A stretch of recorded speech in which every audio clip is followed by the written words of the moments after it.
꼼꼼하고 똑똑하게 마음을 담아 중개하는 당신의 국민중개사 도울순 인사드립니다. 오늘 여러분들에게 기다리던 소식을 하나 가져왔는데요. 세종 국회의사당과 더불어서 세종시의 커다란 이슈 중에 하나였던 세종 스마트 국가산단 소식입니다.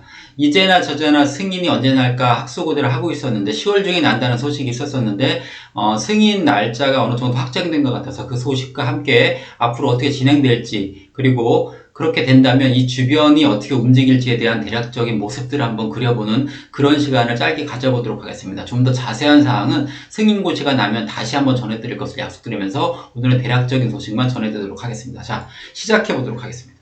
그럼 먼저 세종 스마트 국가산업단지가 어떻게 진행되어 왔고, 그리고 앞으로의 일정들이 대략적으로 어떻게 될 것인지를 간략하게 살펴보는 시간을 좀 가져보도록 할 텐데요.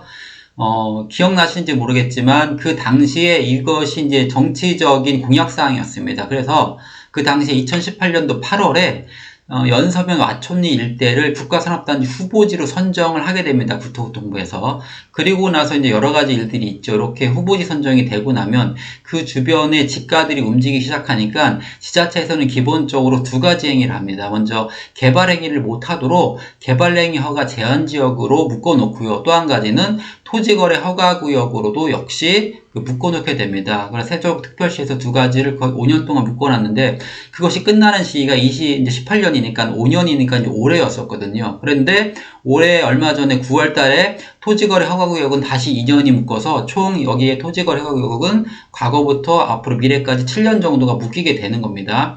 그리고 개발행위 허가 제한구역은 얼마 전에 풀어지게 됐는데, 이렇게 돼버리면 거기에 토지를 갖고 계신 분들이 계속적으로 개발행위를 하려고 할 거잖아요. 그렇기 때문에 빨리 승인고시가 나야 되지 않겠는가 해서 예상하기로는 10월 달에 나지 않으면 누군가 거기다가 개발행위를 하게 되면 집가 상승이 계속되고 보상가가 올라가다 보면 점점 더 산업단지를 만들기가 힘들어지거든요. 그래서 분명히 승인고시가 날 것이라고 생각을 했는데, 예상대로 10월 안쪽이, 지금 제가 알기로는 10월 27일 날 나는 걸로 이제 예정이 되어 있는데, 정확히 나보고 나면 구체적인 사항들에 대한 부분들을 다시 한번 설명을 드릴 겁니다. 어쨌거나 그렇게 돼서 예비 타성 조사를 착수를 하고 조사 설계를 착수한 후에 그 다음에 21년도에 산업단지 계획을 국토부통부에 승인 신청을 하게 됩니다.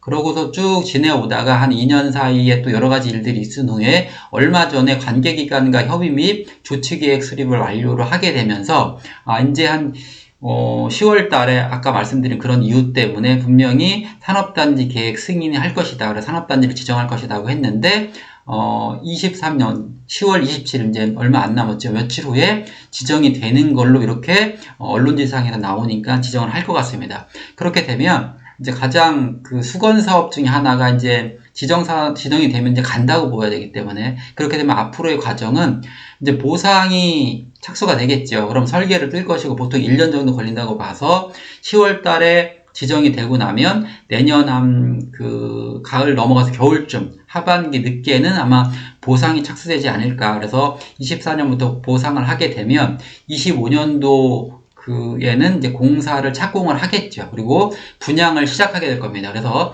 29년도에 사업주공하는 대략적인 계획이 서 있는데, 물론 이 일정대로 그대로 진행될지, 보통은 산업단지 같은 경우가 이 기간보다 좀 길어지는 경우가 있지만, 어쨌거나 산업단지 계획 승인이 지정되고 나면 그 다음부터는 진행이 이제 보상 착수의 단계를 거치게 될 것입니다. 저를 포함하여서 이 부동산과 관련되신 분들이 귀를 쫑긋 세우고 있는 이유가 있습니다. 지금 현재 그 부동산 시장이 상당히 냉랭한 상태인데요. 특히 토지 시장 같은 경우는 거의 거래가 일어나지 않는다고 보여지고요. 이 금리의 불안성과 미래의 불확실성 때문에 그런 부분들이 있는데, 이렇게 커다란 사업이 이제 진행이 되다 보면 당연히 이제 보상가에 의해서 이제 돈들이 움직이게 되잖아요. 결과적으로 경제의 어떤 동맥들이 막혀 있는 부분들이 어느 정도 풀릴 수 있는 가능성이 있기 때문에 상당히 관심을 많이 가지고 있고 추이를 지켜보고 있는 건데, 이것이 세종시의 부동산 또는 경제사항의 선순환으로 작용하길 바라는 마음에서 계속적으로 지켜보고 있는 것인데요.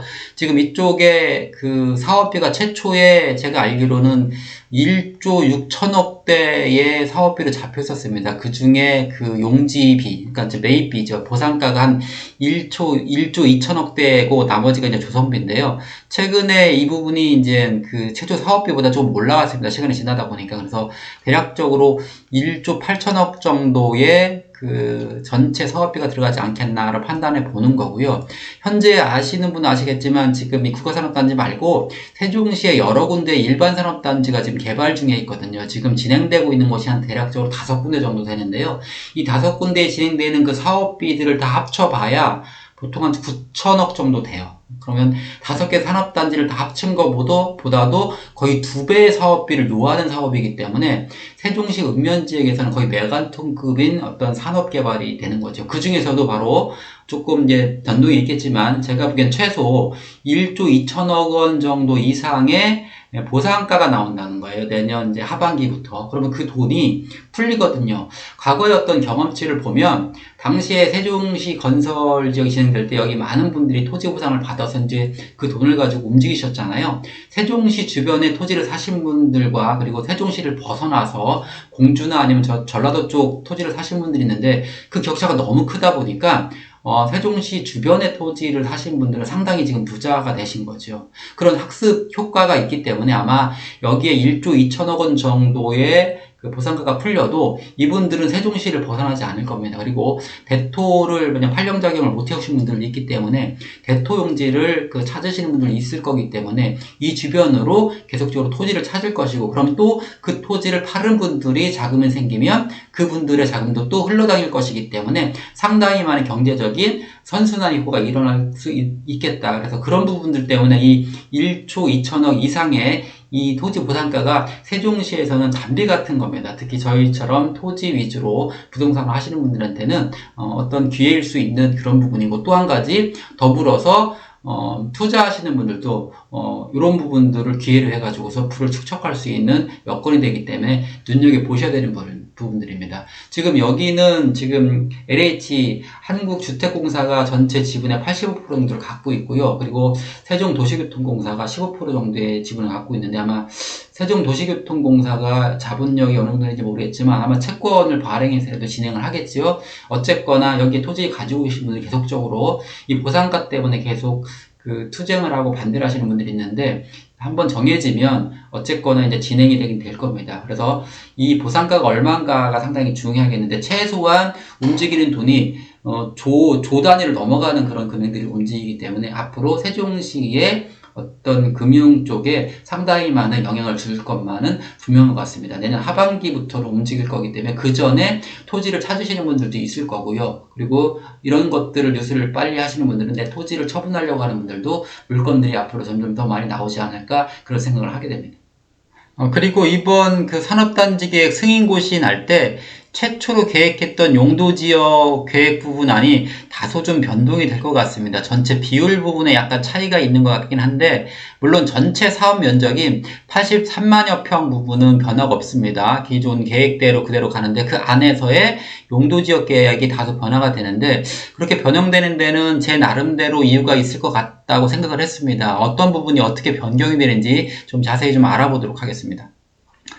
가장 큰 변화는 이렇게 대규모의 산업단지가 들어오면 규모가 크기 때문에 당연히 여기에 그 종사하시는 그 분들이 계시잖아요. 그분들을 위한 주거용지를, 즉 주택을 건설하게 되는데 최초 계획이 지금 단독주택하고 공동주택은 여기 블럭이 보시면 3개 블럭으로 여기 이렇게 3개 블럭으로 되어 있는 것으로 보이는데 이렇게 단독과 그 공동블록을 다 합쳐서 최초 계획이 4001세대 정도로 인구가 대략적으로 14,000명 정도, 보통 세대당 2.5명 보거든요. 그래서 이 정도의 인구를 수용하는 것으로 되어 있는데 요번에 그 승인될 때 약간 변경돼서 그 800세대 정도를 줄입니다. 그래서 3201세대로 날 것 같습니다. 그렇게 되면 수용 인원도 전체 8,004명 정도로 원래보다 2,000명 정도 감소하게 될 것 같은데요.